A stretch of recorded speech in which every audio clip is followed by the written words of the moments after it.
Good evening, and welcome to Rob's Newsroom, America's finest basement broadcast. First up, this past week, Republicans held their third debate, and the question that people were curious to ask on Google is how tall are the candidates? And come on, voters, we're not dating these people, we're putting them in office. It's not like, hey, he's smart, but I like to be able to wear my heels when I go out. And you can be short and still be a good political leader, like take Napoleon. Well, actually, I don't know if he was a good political leader, but I do know that they named a delicious pastry after him. And you know who they didn't name a delicious pastry after? Hitler. There's no Hitler muffin. That doesn't exist. So clearly, based off my pastry analysis, Napoleon was a good leader. And he was only 5'6". Wait, I'm 5'6". That's a perfectly good height. Well, you know what? Let's check out some footage of the debate. Oh, beautiful for spacious skies. Restore that shining city on a hill. Sun's coming up in America again. For amber waves of... They shot this intro like we're gonna watch The Walking Dead. What's coming up, a horror movie? We're in the midst of a contentious campaign unlike any we've seen before. Frustrated voters, living in a nation many believe is in need of economic repair. Really gets you amped up to watch something completely boring. And now let's check out the first question from the debate. What is your biggest weakness, and what are you doing to address it?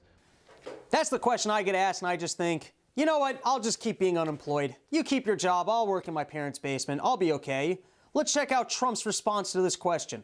I think maybe my greatest weakness is My hair. That's all you needed to say. Just address it, and then we can all move on. Dr. Carson.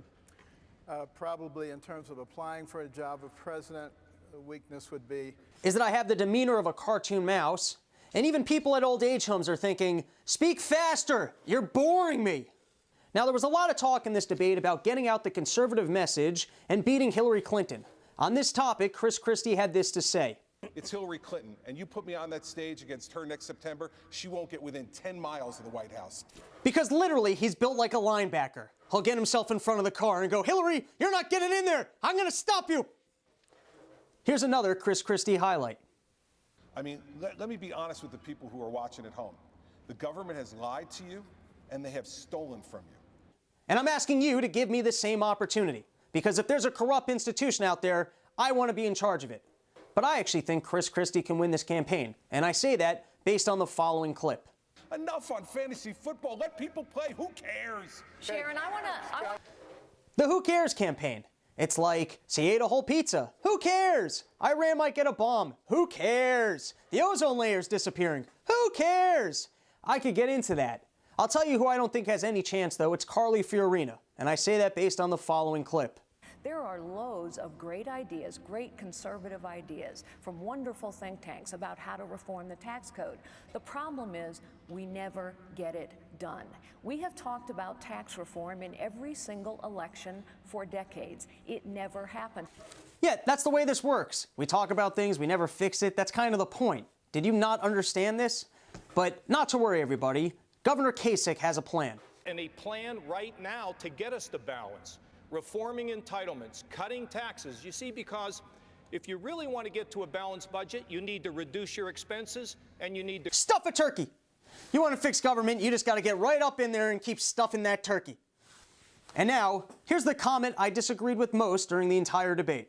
I was a banker and I was proud of it, and I traveled the country and learned how people make jobs. We ought to have politicians who not only have government experience, but know how the CEOs and the job creators work.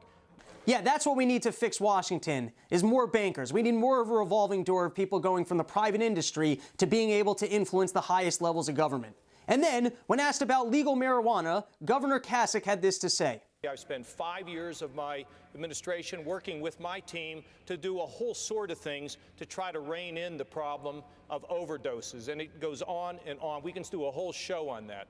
That would be a really short program because nobody overdoses on marijuana. Sure, some people smoke enough of it that they think blue is a good hair color, but nobody actually overdoses on it.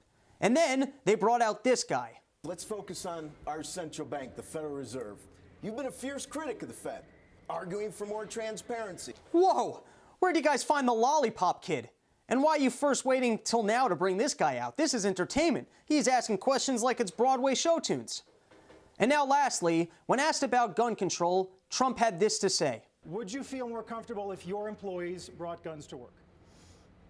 Yes, I might feel more comfortable. You sure don't look relaxed, Mr. Trump. It actually looks like someone's pointing a gun at your balls right now.